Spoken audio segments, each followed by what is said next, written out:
Yeah, Shannon, no one we've talked to today is exactly sure how this happened, but we know that it was an accident, that these children were playing with the remote control car right here in the middle of this dirt road in Jupiter Farms. When it somehow caught fire, deputies say they may have thrown gasoline on it, something like that. Last night, people really fearing the worst. Two of those young boys airlifted from here, one taken to Miami, but tonight there is a reason to believe that all of those boys will recover.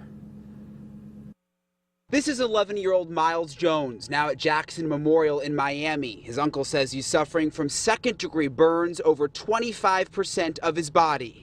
Well, we just heard kind of an explosion, and we looked over. We live right over here, and we just looked over, saw some flames shooting up. Deputies say a remote control car burst into flames after one of the kids poured gas on it. But they were running all the way up to the house on fire. Miles' friends, 13 and 10-year-old brothers, were rushed to St. Mary's. Their dad told me the 13-year-old is out of the hospital and his younger brother is still there with a bad burn to his leg. Out here in Jupiter Farms in the middle of this dirt road, you can still see the stains in the gravel where this fire and the gasoline was poured right here. According to the brother's father, who lives right here, he says this was just a bunch of kids playing and it turned into a terrible accident. Miles' uncle says doctors are still checking to see if any of the burns are third degree. Either way, Dr. Lama at St. Mary's says burns take a very long time to heal. First degree and second degree burns are very painful.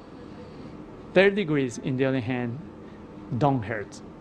And the reason is because they have lost all the sensory areas of the skin. Dr. Lama says the best thing to do is stop, drop, and roll if you catch on fire. And tonight, neighbors say the image of two boys in flames is one they will never forget. It was pretty scary. Yeah, we felt for them, and it didn't look too good at all. Miles' family says that he is in good spirits right now for the most part, that he even got a visit today from a Miami Heat player at Jackson Memorial Hospital. The bad news, though, is that he could be in the hospital for 2 weeks, and he likely will not be home for Christmas.